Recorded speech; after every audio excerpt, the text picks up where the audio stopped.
morning, children. So, in our previous classes, we are discussing about free consent. So, free consent is an essential element for the validity of a contract.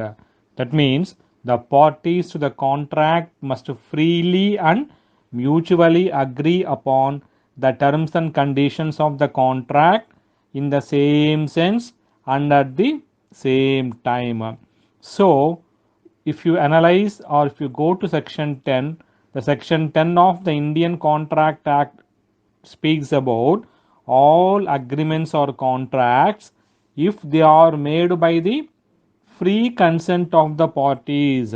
All agreements or contracts provided when if they are made by the free consent of the parties.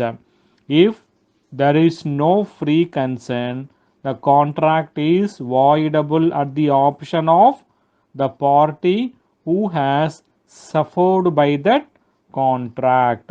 So, when the consent is said to be free, the consent is said to be free when it is not caused by coercion, undue influence, fraud, misrepresentation, and mistake. Today we are going to see the meaning of the term coercion. So, when consent is said to be free, consent is said to be free when it is not caused by coercion, undue influence defined in section 16, fraud as defined in section 17, misrepresentation as defined in section 18, mistake subject to the provisions of sections 20, 21 and 22. Let us see the definition of coercion. So, let us analyze the definition.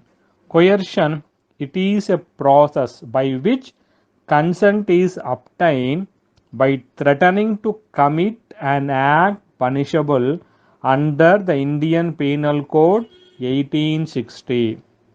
It means making a person to give his consent by force or threat. It's a process. By this process, you are obtaining the consent of the opposite party, and that action is punishable under the Indian Penal Code 1860. For example, A is there, B is there. A points out a gun to B and asks the B to enter into the contract, and B, without any option, he enters into the contract with A. Here A has committed a crime under Indian Penal Code, that is coercion. So he has used his coercion and asked the B to enter into the contract. This process is punishable under the Indian Penal Code. So, Section 15 of the Indian Contract Act defines coercion as committing or threatening to commit. You actually commit or threat to commit any act forbidden by the Indian Penal Code, or unlawful detaining or threatening to detain any property to the prejudice of any person, whatever with the intention of causing any person to enter into an agreement.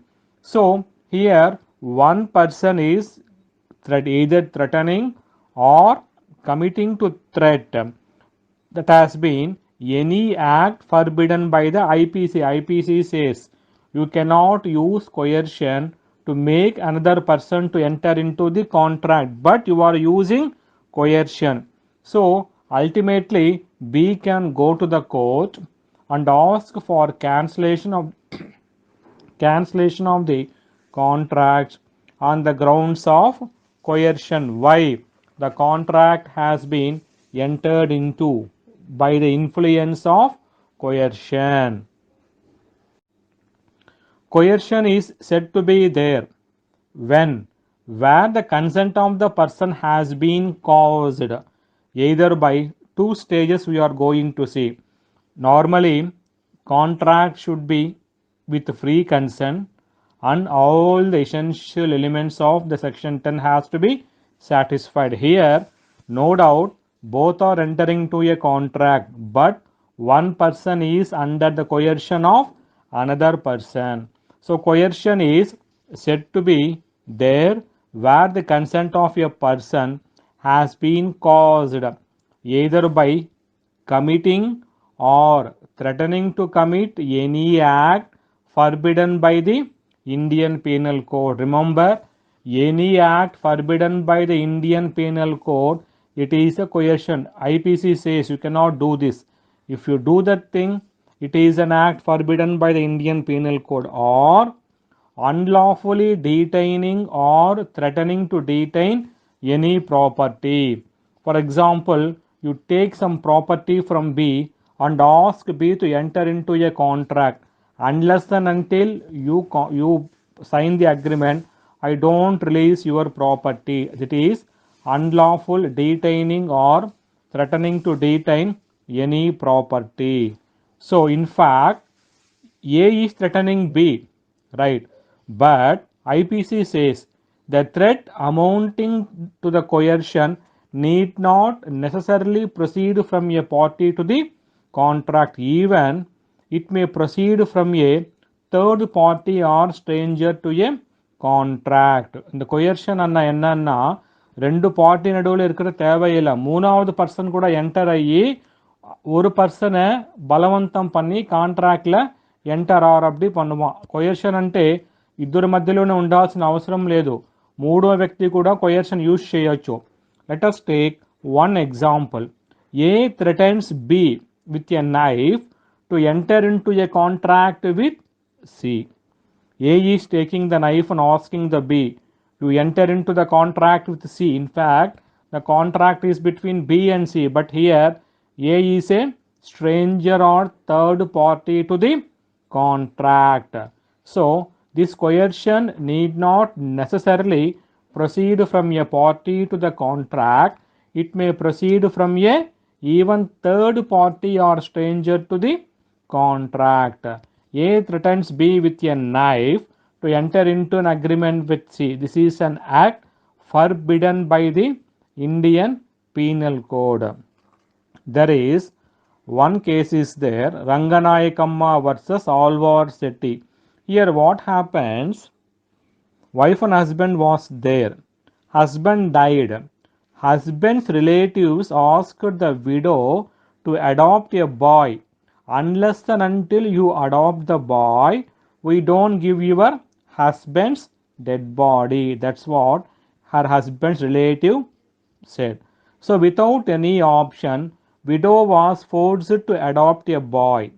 Subsequently, she filed a suit. It was held that adoption was voidable. Why? Since preventing the dead body from being removed for burial is an offense under section 297 IPC. So here her husband's relatives used coercion and asked the wife to adopt a boy.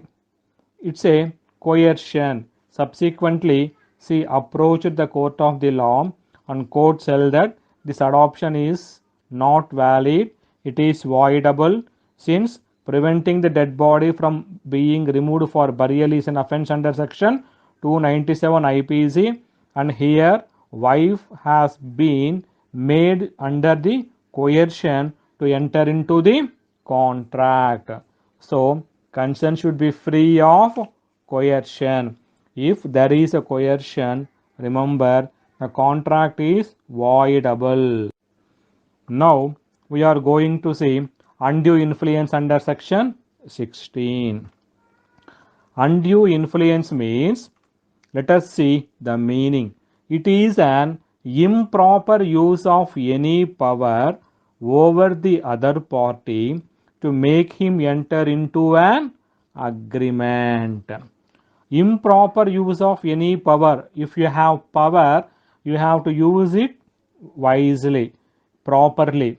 If you use your power improperly, then it amounts to undue influence. So undue influence means, let us take an example.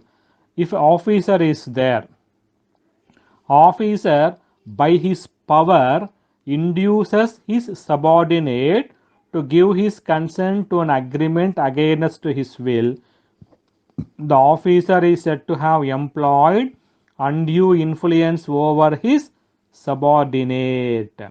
So, officer is using his power improperly. For all valid contracts, free consent of the parties is necessary. So, if you analyze definition under section 16 of the Indian Contract Act defines undue influence. It is an influence exercised by one party over the other party where the relationship between them is such that one party is in a position to dominate the will of the other for an unfair advantage. For example, teacher and student. Teacher is in a position to dominate the will of the student, officer and his subordinates. So here what happens is, if you want to prove the undue influence, there should subsist some relationship between the parties. So now here what happens is, if a contract is entered into by obtaining consent through undue influence, the contract is voidable. So, if you make use of undue influence, contract is voidable. In order to constitute undue influence, you have to prove that there is some relationship between the parties such that one of the parties is in a position to dominate the will of the other. அப்படியான என்னன்னா, ஒரு party ஒரு பொசிஷன்ல இருந்து influence பண்ணுவான். For example, father is there, father can influence his son, teacher can influence his students, officer can influence his subordinate. This influence should be proper. If there is an improper influence, it is known as undue influence. First enna irukano, relationship irukano. First em undali ante relationship undali. So the relation subsisting between the parties are such that one of the parties is in a position to dominate the will of the other, and such a person uses his dominant position to obtain an unfair advantage over the other. So here two things, one is relationship, second one is using the dominant position. Two things should be there. So if you enter into a contract by exercising undue influence, the contract is voidable. Here what happens is, even advocates and their clients, advocate in a position to make undue influence upon her clients. Here one case is there. Here what happens is, one illiterate old woman was there. She was induced to execute a gift in favor of her advocate. So advocate induced illiterate old woman to give a valuable land in favor of her. It was held that the gift was voidable. Why? Because advocate has used undue influence. They are in a position to use undue influence. Teacher can exercise undue influence upon the students. So two things should you have to keep in mind. In order to constitute undue influence, what are the two important things? One is relationship, second one is dominant position. Relationship means relations are continuing between the parties, and such that one of the parties is in a position to dominate the will of the other, and such a person uses his dominant position to obtain an unfair advantage. So for example, master and servant, parent and child, guardian and ward, teacher and student, lawyer and client. So here they can exercise undue influence. Master can exercise undue influence upon the servant. Parent can exercise undue influence upon the child. Guardian can exercise undue influence on ward. Teacher can exercise undue influence on student.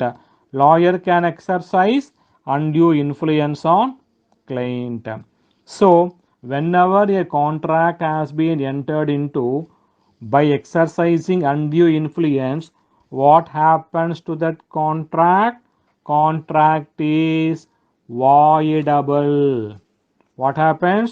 Contract is voidable. Right? This is undue influence.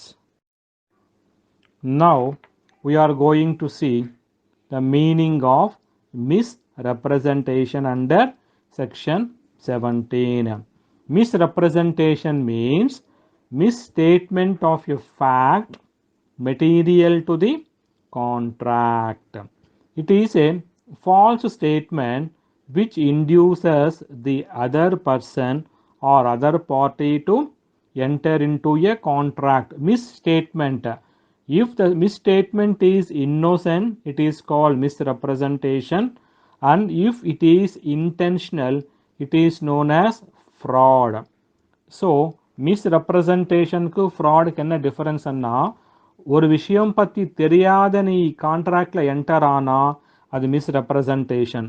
Onnu తెరించి అది పత్తి కాంట్రాక్ట్లో enter ఆనా అత fraud. ఒక ఒక దాని గురించి తెలియకుండా నువ్వు enter అయినావంటే మిస్రెప్రజెంటేషన్. దాని గురించి తెలిసి కూడా నువ్వు ఎంటర్ అయినావంటే దాన్ని fraud. So here what happens is, A is there, A sells an article to B, honestly believing that it is good. A sold some article to B thinking that article is good. Later, it is found defective. Then B asked A, why you have sold me the defective goods? A told that even I don't know. So A's statement is misrepresentation. Aக்கு தெரியாது அது சரியா இல்லைன்னு சொல்லி, தெரியாது பிக்கு என்ன சொல்கிறான், அது நல்லா இருக்கு நீ வாங்கிக்கோன்னு சொல்கிறான். பி வாங்கிண்டா விட்டு ஏவை கேட்குறான், ஏன் இது மாதிரி எனக்கு வித்தேன்னு சொல்லி. அப்போ ஏன் என்ன சொல்லுவான், எனக்கே தெரியாதுன்னு சொல்லுவான். அது என்ன சொல்லுவான்னா misrepresentation. Coming to next thing, A sells the above not article with the full knowledge of its defectiveness, it amounts to fraud. ஏக்கு தெரியும் அந்த அந்த திங்கு வந்து கரெக்டாக இல்லைன்னு சொல்லி, தெரிஞ்சு కూడా విత్తా తెన్న సొల్వా ఫ్రాడ్. ఏకి తెలుసు ఆర్టికల్ బాగలేదు అని, తెలిసి కూడా బాగుంది అని చెప్తాడు, దాన్ని ఏమంటామంటే fraud. So intentional means fraud, unintentional means misrepresentation. So section 17 speaks about fraud. Fraud means fraud and includes any one of the following. Fraud means some acts committed by a party to a contract with his connivance or by his agent with an intent to deceive another party to enter into the contract. That means here one party is giving a false statement. That false statement was made with a wrongful intention of deceiving another party and inducing him to enter into the contract. ஒரு false statement கொடுப்பான். எதுக்கு கொடுப்பான்னா, அந்த falls ஸ்டேட்மெண்ட்னால another பார்ட்டியை మోసం பண்ணి కాంట్రాక్ట్లో enter are అப்డి பண்ணுவான். So ఏమవుతుందంటే, ఒక false statement ఉంటుంది, ఆ స్టేట్మెంట్ వల్ల అవతలి వాళ్ళని ఇండ్యూస్ చేసి కాంట్రాక్ట్లోకి ఎంటర్ అయ్యేట్లు చేస్తారు. So to constitute fraud, the following ingredients are to be satisfied. What are they? There should be a false statement of fact by a person who himself does not believe the statement to be true. చేసే వ్యక్తికే తెలుసు ఆ statement తప్పు అని, பண்றவனுக்கே தெரியும் அது தப்பு అని தெரிஞ்சு కూడా ஒரு false statement கொடுப்பான்.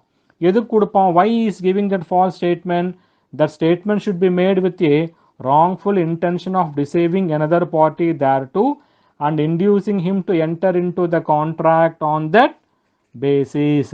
So this is known as fraud and misrepresentation. fraud and misrepresentation. So here what happens is, even though if you enter into a contract, there should be free will. If you don't enter into the contract by exercising the free will, contract is voidable. So when contract is voidable, when the contract has been entered into by exercising, what are those five things?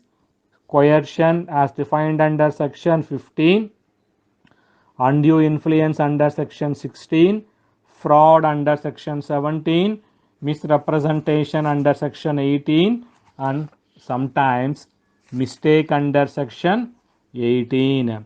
So mistake means it's some erroneous belief about something. Erroneous belief means A agrees to buy an article from B.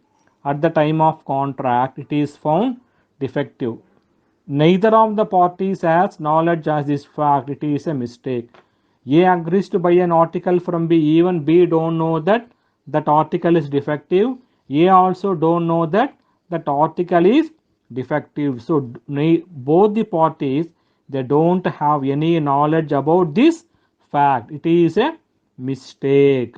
So if you enter into a contract by coercion, undue influence, fraud, misrepresentation and mistake, then it is said to be not exercising the free consent, and ultimately the contract is voidable. Right? Yes, children. Tomorrow we are going to see with some other topic. Have a good day. This is Srikanth signing off today. Goodbye, children.